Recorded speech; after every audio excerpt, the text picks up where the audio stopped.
नु क्या फायदा, नु तो इससे तो भर्ती ना निकाल लो। 10-12 लाख रुपए में सरकार वैसे ही भर्ती करा लगे, भर्ती क्यों निकाल रहा है? फिर पैसे लो और भर्ती करो, फिर क्या फायदा भर्ती निकालने का? पेपर लीक नहीं, सरकार भी लीक है। 7 दिनों में 3 पेपर लीक हो गए। आरओ का हुआ, रेडियो ऑपरेटर का हुआ, सिपाही भर्ती का हुआ, सीटेट का पेपर हुआ। जब से योगी की सरकार आई लगभग 1.5 दर्जन पेपर लीक हो गए। और सरकार का एक ही है, बोला जांच करेंगे। पिछली बार दरोगा भर्ती में भी 1.5 साल लटका कर रखी, कोई जांच नहीं, आखिरी में क्लीन चिट दे दी। हाई कोर्ट के कानून कोई मानते नहीं, उनको कोई आदेश नहीं मानते। सरकार ही ना करोड़ों मान के चला, 48 लाख ना समझे। यही वे वोट है, यही वे युवा है जिनसे वादा करके। पिछली सरकार से तो परेशान थे, जब भी तो इनको बुलाए थे हम। पिछली सरकार में भी यही होता था, एक परिवार पूरी भर्ती को बेचता था। और इनसे योगी जी से उम्मीद थी कि आएंगे, निष्पक्ष भर्ती होगी, गरीब को उसका हक मिलेगा। तो ये बिल्कुल बेकार है। इसमें चारों के चारों शिफ्ट का पेपर रद्द कर दोबारा एग्जाम हो, ये हमारी यही मांग है। और ये मांग हमारी रहेगी। हम खुद ही कमेटी बना रहे, खुद ही जांच कर रहे हैं। हमें तो ये भी नहीं पता जांच कहाँ तक पहुंच गई। 2024 का चुनाव नजदीक है और ऐसे टाइम पे जब ये भर्ती प्रक्रिया खटाई में जारी है, तो युवाओं के मन में फिर क्या है? अब 1.5-2 महीने बाद आप लोगों को वोट देनी है। युवाओं के मन में भी खटास पैदा हो जाएगा। अब जितने युवाओं ने फॉर्म भर रखा है, ऐसे तो है नहीं उनकी वोट नहीं होगी। सब जो मंडी में भिंडी का भाव हो, सभी मंदा पेपर बिका। वे कह रहे जांच कराएंगे, जो अपराधी है उन्हें अंदर भेजेंगे, 250 से ज्यादा गिरफ्तारी होगी। और सरकार फिर भी कह रही कि पेपर लीक नहीं हुआ। अगर सरकार हमारी बात नहीं सुनती तो हम रेलवे ट्रैक पर पहुंचना काम करेंगे। जल्दी इसमें निर्णय लेंगे। 1 मार्च को हम रेल मार्ग को जाम करेंगे मुजफ्फरनगर में, अगर हमारी बात नहीं सुनेगी। ये एग्जाम के अलावा हमें कोई बात स्वीकार नहीं होने की। सरकार आज कर दो, सरकार कल को कर दियो। सरकार के पास बहुत टाइम है, कर दियो। हम इंतजार करेंगे, हमारा आंदोलन लगातार जारी रहेगा। हम सड़क पे उतरे, रेल मार्ग पे उतरे, घेराव करे किसी भी अधिकारी का, नेताओं का घेराव करे। ये नेता भी अपने कोठी काठी ठीक करवा लियो। हम इनके बैर भी बैठेंगे, इन्होंने हमारी वोट ले रखी। अरे चुनाव भी आ रहा, सोच समझ का घुसा गाँव में। ये वे युवा है जिनकी वोट ले रखी। हम गाँव में बैर बोर्ड लगाऊंगे, यहाँ भाजपा नेता का आना जाना मना है। ये काम कल तो शुरू होगा। सप्ताह पहले सिसोली तो होगा ये काम शुरू। कल को सिसोली में बोर्ड लगागा, यहाँ भाजपा का नेता ना आवे कोई भी, वो अपनी जिम्मेदारी पावे। हमारी री एग्जाम, लास्ट री एग्जाम। सरकार को लेके भी युवा आए थे और भेजेंगे भी युवा अब, अगर इन्होंने ना करा, इस पर कुछ निर्णय ना लिया। नमस्कार दोस्तों, एएसबी न्यूज इंडिया के डिजिटल पैनल, आपके अपने Facebook page, YouTube channel Amrish Baliyan पर आप सबका हार्दिक स्वागत है, अभिनंदन है। उत्तर प्रदेश के युवाओं के लिए बड़ी खुशखबरी आई थी। 60,000 से ज्यादा वैकेंसी निकली यूपी पुलिस में। एग्जाम भी हुआ, लेकिन एग्जाम के तुरंत बाद इन युवाओं के चेहरे पे 48 लाख से भी ज्यादा युवाओं ने यूपी पुलिस के लिए फॉर्म भरा। लेकिन जब से पेपर लीक की सूचना आई, युवाओं के चेहरे पे मायूसी छा गई। अब युवा कह रहे हैं कि ये एग्जाम दोबारा हो। इसके अलावा युवाओं के मन में क्या है? आज भी पिछले कई दिनों से पूरे प्रदेश में युवा नेताओं के जो डीएम ऑफिस हैं, उनके हर स्तर पे अपनी आवाज उठाने की कोशिश कर रहे हैं, सड़कों पे धक्के खा रहे हैं। इन युवाओं के मन में इस पूरी भर्ती प्रक्रिया को लेकर क्या है? तो अभिजीत, कैसे देख रहे हो इस पूरी भर्ती प्रक्रिया को आप? देखिए, जो अभी हाल में सरकार ने 60,000 पदों पर भर्ती निकाली थी, 6 साल बाद ये भर्ती आई थी। युवाओं को बहुत उम्मीद थी, क्योंकि हम एक मीडियम वर्ग से हैं। हमारे लिए एक ये पूरे जीवन यापन का साधन है नौकरी का।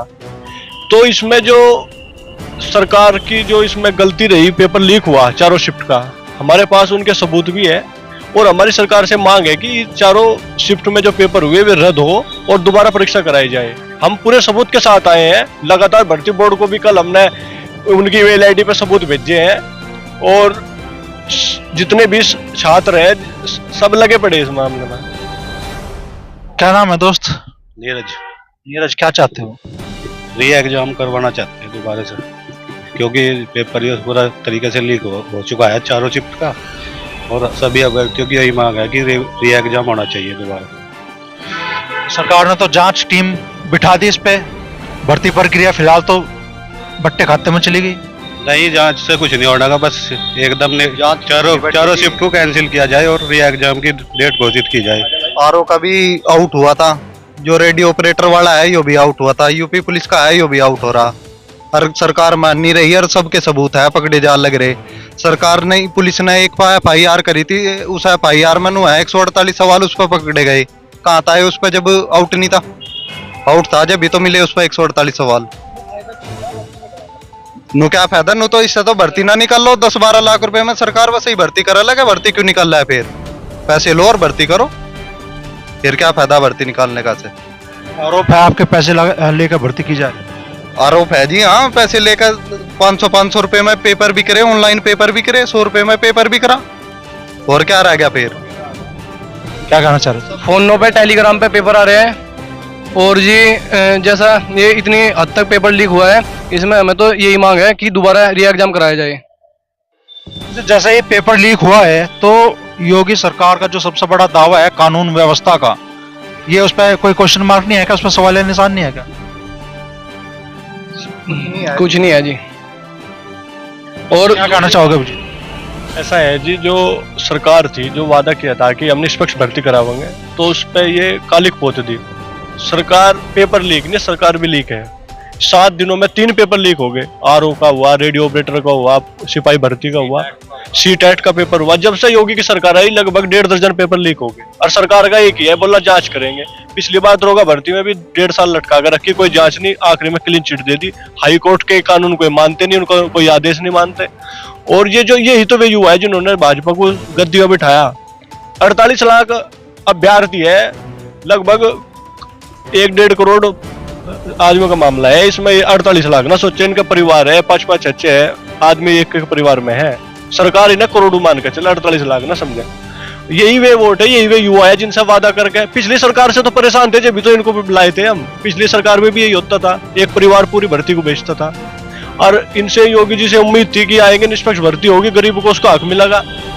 तो ये बिल्कुल बेकार है। इसमें चारों के चारों शिफ्ट का पेपर रद्द कर दोबारा एग्जाम हो, ये हमारी यही मांग है, और ये मांग हमारी रहेगी। हम सबूत के साथ सरकार से बात करना चाह रहे हैं। हमारा कोई प्रतिनिधिमंडल भी सरकार ने नहीं बुलाया, खुद ही कमेटी बना रहे, खुद ही जांच कर रहे हैं। हमें तो ये भी नहीं पता जांच कहां तक पहुंच गई। तो सरकार इसमें विचार करे। 2024 का चुनाव नजदीक है, और ऐसे टाइम पे जब ये भर्ती प्रक्रिया खटाई में जा रही है, तो युवाओं के मन में फिर क्या है? अब 1.5-2 महीने बाद आप लोगों को वोट देनी है। युवाओं के मन में भी खटास पैदा हो जाएगा। अब जितने युवाओं ने फार्म भर रखा है, ऐसे तो है नहीं उनकी वोट नहीं होगी, सब युवाओं की वोट होगी। ठीक है जी। उनके पीछे एक बंदे के पीछे 5 आदमी मान के चलो, उनका परिवार 5 आदमी की न मान के चलो, 4 आदमी कम से कम वोट होगी, प्लस उस युवा की वोट होगी जिसने फार्म भर रखा है, प्लस उनकी वोट होगी जो उनके पीछे परिवार है। सब मध्यम परिवार से है। सब क्या कहना चाहो? एक बंदे के पीछे कम से कम 10 से 20 वोट है, और वे 10 से 20 वोट अपने साथ में और 40 वोट को लेकर बैठेगी जी। अगर इस भर्ती का कुछ निष्पक्ष नहीं करने का, तो इसमें भी कुछ फिर युवा भी सोचेगा। युवा के साथ में जो बड़ी पीढ़ी है वो भी कुछ सोचेगी।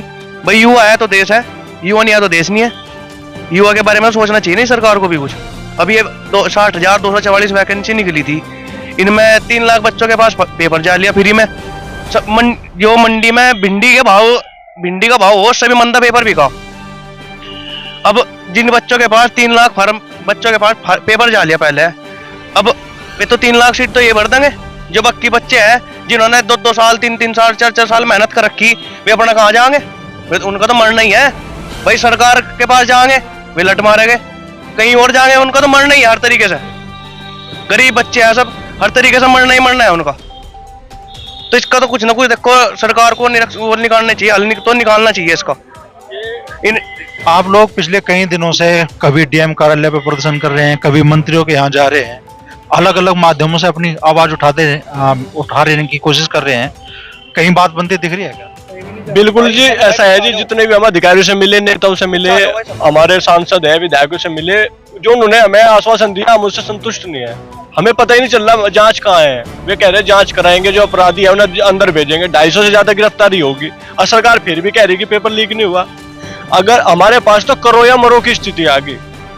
अगर सरकार हमारी बात नहीं सुनती तो हम रेलवे ट्रैक पर पहुंचना काम करेंगे। जल्दी इसमें निर्णय लेंगे। 1 मार्च को हम रेल मार्ग को जाम करेंगे मुजफ्फरनगर में, अगर हमारी बात नहीं सुनेगी। अभी सरकार के पास टाइम है, चुनाव से पहले इसमें निर्णय ले ले और इस परीक्षा को करवाए। क्या कहना चाहोगे दोस्त पूरी भर्ती प्रक्रिया को लेकर? देखिए जी, ये जो हुआ तो बहुत ही गलत ही बच्चों के साथ। बच्चे 25 साल तो इसकी इंतजार में थे भर्ती की, और अब जाके ऐसा हो गया कि पेपर लीक हो रहा है। दोनों शिफ्ट, चारों शिफ्ट का हुआ पेपर तो लीक, वैसे 2 का कुछ ज्यादा चल गया और 2 का नहीं चला, और बच्चे आत्महत्या कर रहे हैं इसकी वजह से। तो हमारा तो सरकार से यही है कि पेपर कैंसिल करके दोबारा कराए ऐसे पेपर को बस। अच्छा, बड़ी खुशखबरी आई थी, चुनाव से ठीक पहले भर्ती का ऐलान हुआ, और अब चुनाव से ठीक पहले ही भर्ती की पूरी प्रक्रिया खटाई में चली गई। आप लोगों की मांग है कि री एग्जाम हो, सरकार ने अभी जांच कमीशन बिठा दिया। तो मेरा सवाल ये है कि क्या ये योगी सरकार की कानून व्यवस्था पर भी बड़ा सवाल है क्या? देखिए जी, कानून व्यवस्था का तो ऐसा है कि इसमें तो प्रशासन का है जो है सिस्टम। ये प्रशासन की वजह से हुआ पेपर लीक भी। अगर प्रशासन थोड़ी ढिलाई ना बरतता तो ऐसा होना मुश्किल था। तब री एग्जाम ही आखिरी मांग है आपकी? री एग्जाम के अलावा हमें कोई बात स्वीकार नहीं होने की। सरकार आज कर दो, सरकार कल को कर दियो, सरकार के पास बहुत टाइम है, कर दियो। हम इंतजार करेंगे, हमारा आंदोलन लगातार जारी रहेगा। हम सड़क पे उतरे, रेल मार्ग पे उतरे, घेराव करे किसी भी अधिकारी का, नेताओं का घेराव करे। ये नेता भी अपने कोठी काठी ठीक करवा लियो, हम इनके बैर भी बैठेंगे। इन्होंने हमारी वोट ले रखी, अरे चुनाव भी आ रहा, सोच समझ कर घुसा गाँव में। ये वे युवा है जिनकी वोट ले रखी, हम गाँव में बैर बोर्ड लगाऊंगे, यहाँ भाजपा नेता का आना जाना मना है। ये काम कल तो शुरू होगा, सप्ताह पहले सिसोली तो होगा ये काम शुरू। कल को सिसोली में बोर्ड लगागा, यहाँ भाजपा का नेता ना होगा कोई भी, वो अपनी जिम्मेदारी पावे। हमारी री एग्जाम, लास्ट री एग्जाम। इस सरकार को लेकर भी यूआई आए थे और भेजेंगे भी यूआई अब, अगर इन्होंने ना करा, इस पर कुछ निर्णय ना लिया। तो बड़ी बात युवा कह रहे हैं। युवा कह रहे हैं कि ये एग्जाम दोबारा होना चाहिए, इससे कम पे युवा कोई भी बात मानने के लिए स्वीकार नहीं, उन्हें स्वीकार नहीं है इससे कम कोई भी बात। और युवा कह रहे हैं कि अगर जल्द फैसले ना लिए गए तो अब गांव में भाजपा नेताओं की एंट्री बैन होने के बोर्ड भी लगेंगे।